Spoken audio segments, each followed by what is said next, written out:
प्रिय विद्यार्थियों,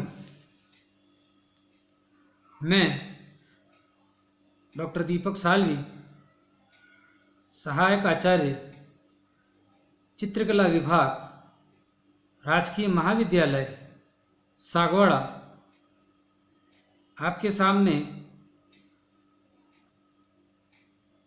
द्वितीय वर्ष कला के द्वितीय प्रश्न पत्र के बारे में हम पढ़ाई कर रहे हैं।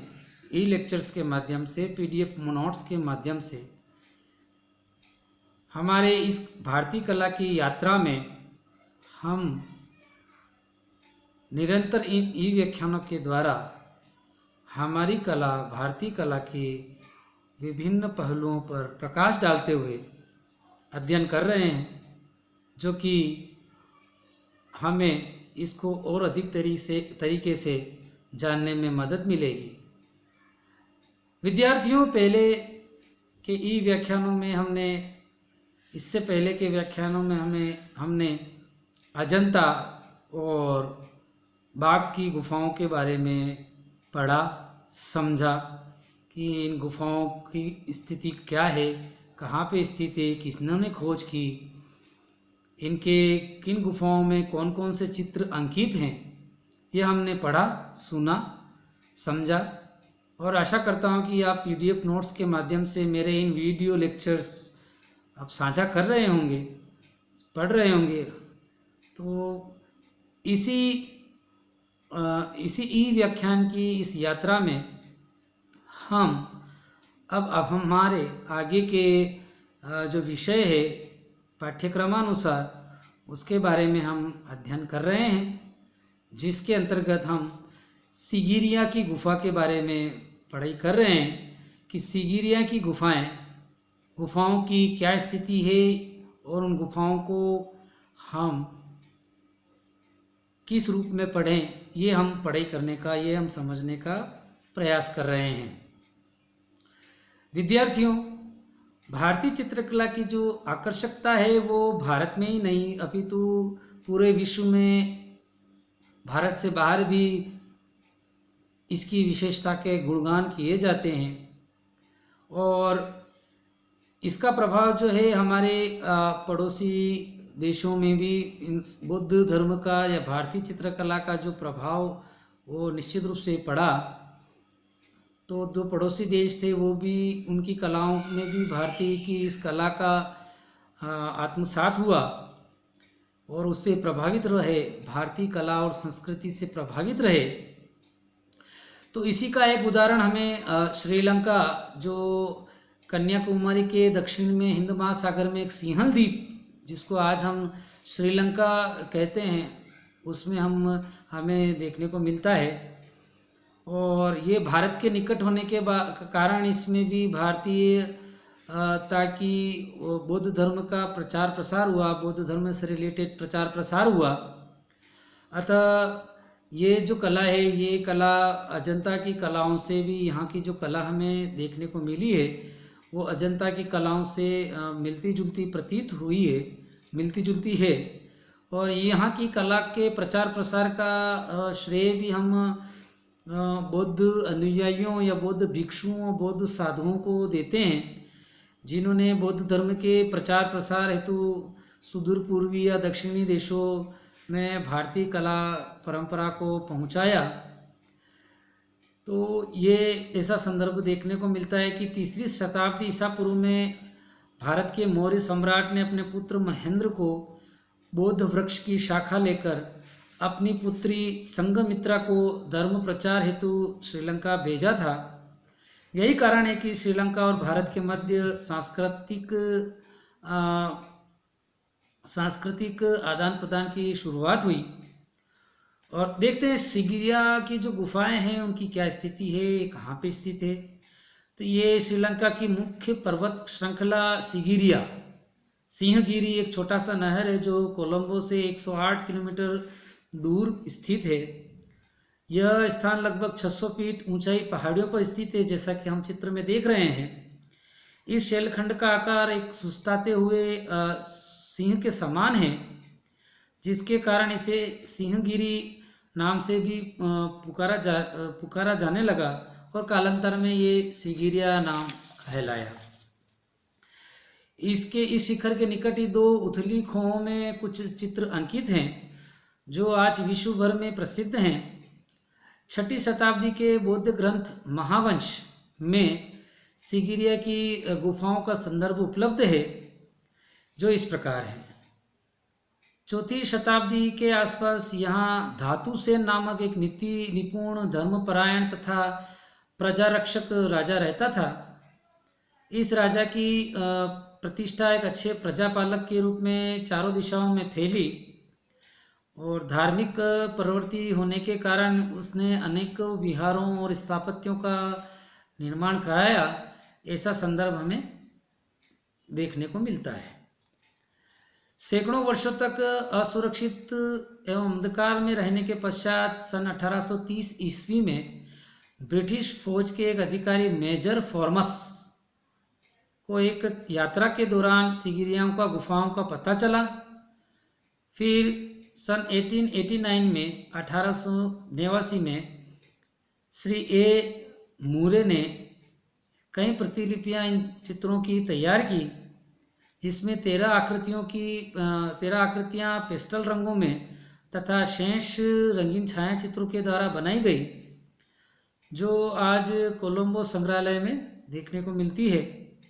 इसके पश्चात श्रीलंका सरकार ने सन 1895 से 1905 तक श्री H.C. पावेल, जो उस समय के पुलिस कमिश्नर रहे हैं, के निर्देशन में सिगिरिया की गुफाओं का जीर्णोद्धार और सुरक्षा व्यवस्था उनके जिम्मे सौंपी। अब विद्यार्थियों, इन चित्रों के निर्माण काल और चित्रण विधि के बारे में हम बात करेंगे कि किस प्रकार से इन चित्रों का निर्माण किया गया। ये जो सिगिरिया की जो गुफाएं हैं, ये 5वीं सदी के आसपास निर्मित हुई।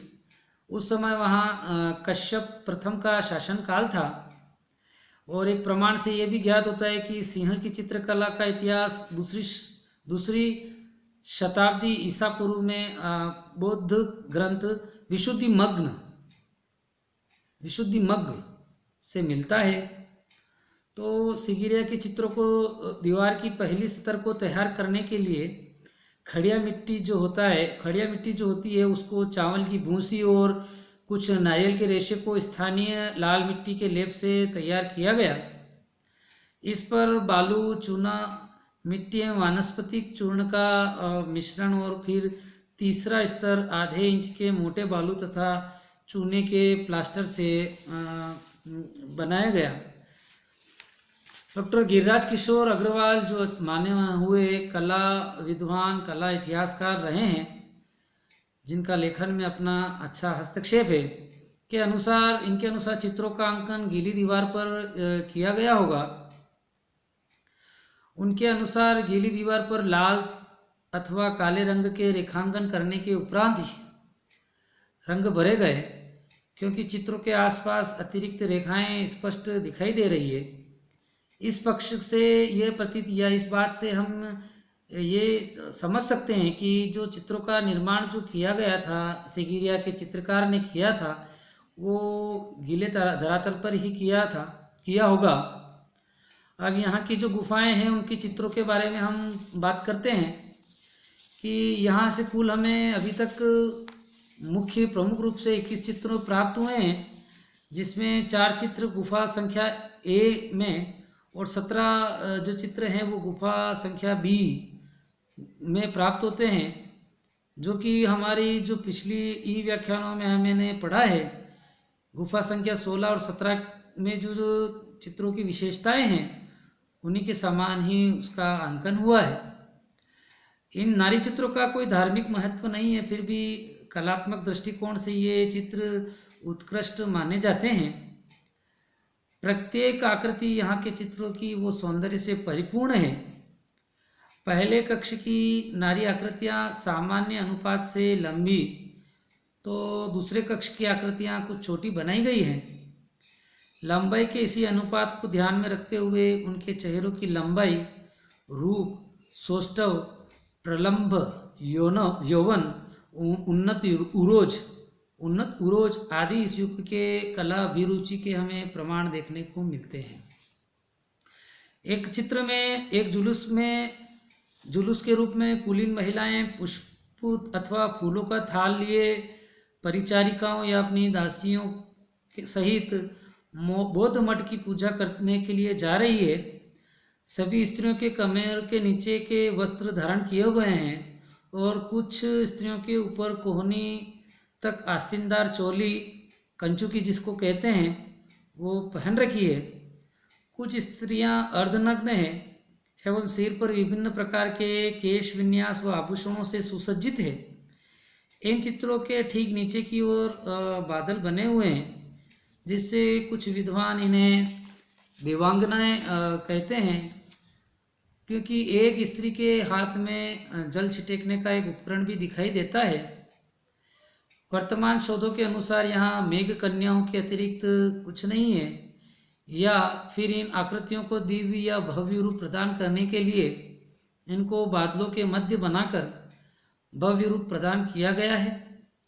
स्त्रियों के आकृतियों की पुतलियाँ कहीं काली कहीं हल्की पीली या हरिताभ मतलब हरे रंग से जुड़ी हुई दिखाई गई है और शरीर में प्रायः हरा, पीला और नारंगी रंग भरा गया है। तो प्रिय विद्यार्थियों, इन चित्रों को समझने के बाद में हम इन चित्रों की विशेषताओं के बारे में समझेंगे कि ये सिगिरिया की गुफा के जो चित्र हैं वो अजंता शैली से लगभग साम्यता रखते हैं और इनमें स्त्रियों की जो आकृतियां हैं वो कांतिमयी मतलब आकर्षक हैं और उनमें कोमल भाव दिखाई देते हैं। इन चित्रों की भाव भंगिमाएँ सजीव और गतिशील है और रेखाओं द्वारा आकृतियों में समान रूप से दर्शाया गया, रेखाओं का महत्व समान रूप से दर्शाया है। इस प्रकार चित्रकार ने चित्रों में आंगिक गठनशीलता, रूप सज्जा, प्रसाधन, आंतरिक भावाभिव्यक्ति एवं शारीरिक सौंदर्य सभी कुछ प्रस्तुत करने में अपनी कुशलता दिखाई है।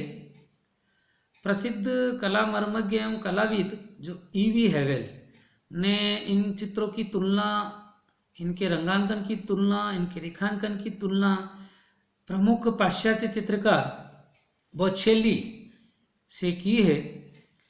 सिगिरिया गुफा चित्रों में व्यक्तित्व की छाप अवश्य है, भावों का बाहुल्य है, परंतु समायोजन की अपरिपक्वता और विन्यास की शिथिलता उत्कृष्टता में बाधक बन जाती है। सिगिरिया गुफा चित्रों में सीमित रंगों का ही प्रयोग देखने को मिलता है और नीला रंग तो हमें बहुत कम इन चित्रों में देखने को मिलता है और सीमित विशेषताओं के उपरांत भी सिगिरिया की गुफा के चित्र कला के विश्व पटल पर अपनी छाप छोड़े हुए हैं, जिस पे विभिन्न कला इतिहासकार विद्वान निरंतर शोध कार्य कर रहे हैं और इन चित्रों की प्रमुख विशेषताओं में से कौन से चित्र का संबंध किस चित्र से है, किस संदर्भ में कोई चित्र बनाए गए हैं और इन चित्रों में रंगों को बनाने की विधि क्या रही, क्या ये अजंता के जो चित्र हैं वो अजंता सिगिरिया के जो चित्र हैं वो बाघ के और अजंता की गुफाओं में जो रंग भरे गए थे उन चित्रों के रंग निर्माण विधि में उन चित्रों के रंगों से साम्यता रखते हैं। इन सभी पर प्रिय विद्यार्थियों शोध अभी चल रहे हैं। तो हमने इन जो चित्र हैं ये गुफाओं के चित्र हैं, तो हमने अजंता गुफा के चित्रों के बारे में पढ़ा, उनकी विशेषताओं के बारे में समझा। उसी प्रकार से हमने बाघ गुफाओं के सचित्र ई व्याख्यान हमने देखा, समझा। उसी प्रकार से सिगिरिया की इन जो गुफाएं हैं उन गुफाओं के अंकन के बारे में पढ़ा, समझा और आशा करता हूँ कि इनके साथ में मेरे PDF नोट्स जो मैंने आपको उपलब्ध कराए हैं वो भी आप लेकर बैठें और इन ई व्याख्यानों को समझें। यदि आपको किसी प्रकार की किसी विषय को समझने में, किसी टॉपिक को समझने में कोई असुविधा हो रही है तो आप निश्चित रूप से मुझसे संपर्क करें, तो मैं आपकी इन जिज्ञासाओं को निश्चित रूप से शांत करूँगा। और आशा करता हूँ कि जिस प्रकार से आप इन यूट्यूब पे मेरे आप लेक्चर देख रहे हैं और जिस प्रकार से व्यूज़ और कमेंट आते हैं, तो मुझे बड़ा अच्छा लगता है कि आपकी जिज्ञासा है इन विषयों के प्रति और आप इन ई व्याख्यानों को बहुत अच्छे तरीके से, गंभीर तरीके से आप स्टडी कर रहे हैं। धन्यवाद।